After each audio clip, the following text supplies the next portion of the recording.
Ketika sebuah tanah selama berabad-abad terus dipenuhi darah, ketika anak-anak lahir di tengah suara perang, dan ketika kebebasan hanya menjadi sebuah mimpi, itulah tanah Palestina. Ketika dunia sedang tertidur, Palestina sedang terbakar.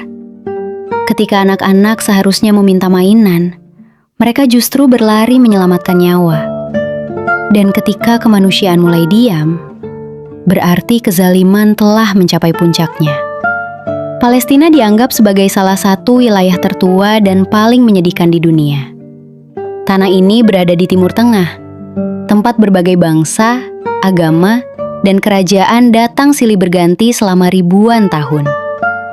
Yerusalem, yang dianggap sebagai jantung Palestina, merupakan kota suci bagi 3 agama besar dunia: Islam, Kristen, dan Yahudi. Ribuan tahun yang lalu, wilayah ini dihuni oleh bangsa kuno bernama Kanaan. Setelah itu berdirilah kerajaan Yahudi. Lalu Kekaisaran Romawi menguasai wilayah tersebut. Pada masa kekuasaan Romawi, terjadi banyak pemberontakan sehingga bangsa Yahudi perlahan tersebar ke berbagai penjuru dunia. Peristiwa ini dikenal dengan nama diaspora. Pada abad ke-7, Islam mulai berkembang, dan pada masa Khalifah Umar bin Khattab, Yerusalem berhasil dikuasai oleh umat Islam. Sejak saat itu, Palestina berada di bawah pemerintahan Islam selama berabad-abad.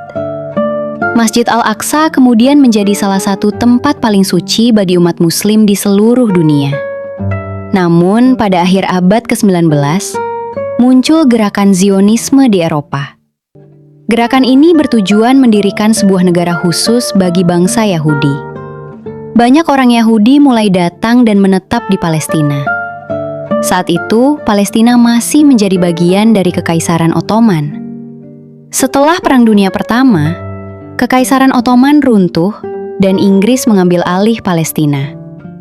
Pada tahun 1917, Inggris mengeluarkan Deklarasi Balfour yang mendukung pembentukan tanah air nasional bagi Yahudi di Palestina. Keputusan ini memicu kemarahan masyarakat Arab dan Palestina. Lambat laun, ketegangan antara komunitas Yahudi dan Arab semakin besar. Pada tahun 1947, Perserikatan Bangsa-Bangsa mengusulkan pembagian Palestina menjadi 2 negara. 1 negara Yahudi dan 1 negara Arab. Pemimpin Yahudi menerima rencana tersebut, tetapi bangsa Palestina dan negara-negara Arab menolaknya karena dianggap tidak adil. Pada tahun 1948, negara Israel resmi didirikan. Tidak lama setelah itu, pecahlah Perang Besar. Dalam perang tersebut, jutaan rakyat Palestina terusir dari rumah mereka atau terpaksa melarikan diri. Bangsa Palestina menyebut tragedi ini sebagai Nakba, yang berarti bencana besar atau kehancuran besar. Banyak keluarga Palestina akhirnya tinggal di kamp-kamp pengungsian. Desa-desa mereka hancur, dan banyak yang tidak pernah bisa kembali ke tanah kelahirannya. Luka sejarah itu masih terasa hingga hari ini. Pada tahun 1967, dalam Perang 6 Hari, Israel kembali menguasai wilayah tepi barat, Gaza, dan Yerusalem Timur. Sejak saat itu, konflik Palestina dan Israel menjadi semakin rumit dan panjang. Bangsa Palestina terus memperjuangkan kemerdekaan dan negara mereka sendiri. Tahun 1987, terjadi Intifada pertama, yaitu perlawanan rakyat Palestina terhadap pendudukan Israel. Anak-anak muda Palestina turun ke jalan menghadapi tentara dan tank dengan batu di tangan mereka. Gambar-gambar itu menyebar ke seluruh dunia dan menjadi simbol perjuangan Palestina. Pada tahun 1990-an, dilakukan upaya perdamaian melalui Perjanjian Oslo antara Organisasi Pembebasan Palestina dan Israel. Namun, perdamaian penuh tidak pernah benar-benar tercapai. Hingga hari ini, konflik di Gaza dan tepi barat masih terus berlangsung. Serangan dan peperangan sering terjadi, dan rakyat sipil, termasuk anak-anak, menjadi korban terbesar. Banyak masyarakat dunia mendukung perjuangan Palestina, sementara sebagian lainnya mendukung hak keamanan Israel. Kisah Palestina bukan hanya tentang perang. Ini adalah kisah tentang perjuangan mempertahankan tanah, identitas, dan kebebasan. Kisah tentang para ibu yang terus berdoa demi keselamatan anak-anak mereka.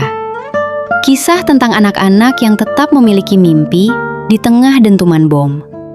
Dan mungkin karena itulah, nama Palestina selalu membuat hati banyak orang tersentuh. Karena Palestina bukan hanya sebuah wilayah, tetapi juga salah satu luka kemanusiaan terbesar di dunia. Palestina bukan hanya tentang perang. Ini adalah kisah air mata para ibu yang setiap malam berdoa agar anak-anak mereka pulang dengan selamat.